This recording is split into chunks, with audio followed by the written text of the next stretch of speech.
Hello, my name is Brittany Harnack, and for my literature review, I chose the gender pay gap. A couple reasons why I chose this topic is it is something that I have never thought about. It's kind of sad to think that, but I am glad that I did choose this topic because I've become so much more aware of how there's discrimination in the workplace regarding pay, as well as learning about these concepts called like the motherhood penalty or the fatherhood bonus. The big thing with the motherhood penalty is there's a lot of moms with cost of daycare being so expensive and just financially not being able to afford to send kids to daycare. They will leave the workforce and then stay home with their children. And then once children go to school, then they'll tend to return to the workforce. The reason that this is hurting them is that since they are mothers, they sometimes will get looked over for these jobs, or they will be offered a significantly less amount financially for their job because they're a mother. They're not considered as reliable as someone there without children. And there's also this concept called the fatherhood bonus, where these dads are rewarded for becoming a father. They get financial bonuses. They're considered more committed to their work, so they are actually seen as higher priority for getting bonuses and advancements in their workplace. This is something as a female and myself as a mother that I really need to be aware of, especially when we're getting closer to graduation, that I'm able to better advocate for myself as an employee and also just keep these concepts in the back of my head that when I am negotiating pay, that I don't let being a female, being a mother, come into being factors for my pay. So the articles that I used for my research, the big one that I found most helpful was this first one. It's The Simple Truth About the Gender Pay Gap. This is done by the American Association of University Women, where their goal is gender equality and making sure that women have the resources to advocate for themselves and how to find the resources to get rid of the discrimination, especially in the workplace. They had great figures and statistics. Some of the big ones were the Hispanic or Latina women, where they only get 53% paid of what a non-Hispanic Caucasian male does. They were the largest pay gap. The smallest one was of Asian descent. Theirs was 85% of what the non-Hispanic Caucasian male made. And they just had so many different resources. It was just a great report that they had published at the end of 2018 to read and see what goes into the factors and the equation that they use for the pay gap. They also had like the worst jobs for women to have, with the largest pay gap between male and female, as well as the best jobs that have like very little pay gap between males and females. So that was really interesting, and the research that they are doing and the work that they are doing to continue to close this pay gap is phenomenal. Another one was The Wages in Women in Healthcare, The Race and Gender Gap by Henry Treadwell. For this one, he really focused on how women of minorities really have to work to close the pay gap, especially for them. One quote he had, it said, "Hispanic women will have to wait until 2233 and Black women until 2124 for equal pay." That is something that I honestly believe we should be focusing more on those minorities to get the pay gap closed faster for them. And then he also went into, especially like CNAs, of how they are, yes, it's a very woman-dominated field, but they have 7% of those female workers lack health insurance, live below that poverty line, and are affected by them not being paid what they should be for as physical demanding of a job that is. Another one was Closing the Wage Gap for Women by Bryce Covert.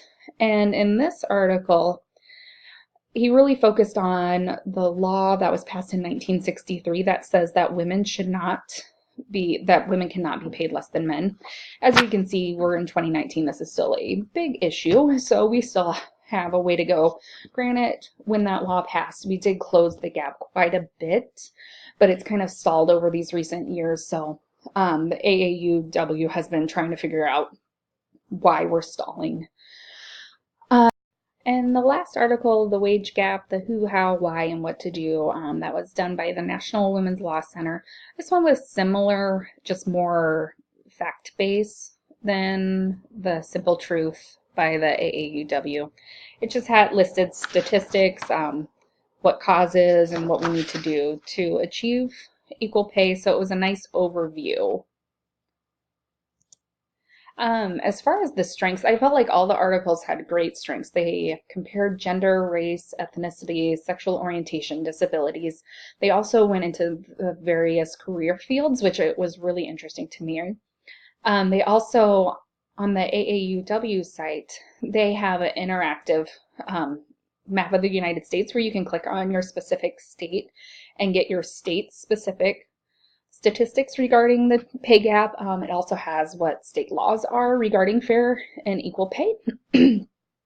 And they also went into why closing the pay gap would be so beneficial to our economy and the future for us. So for my interview, I interviewed Leslie Southard. She's a pharmacist.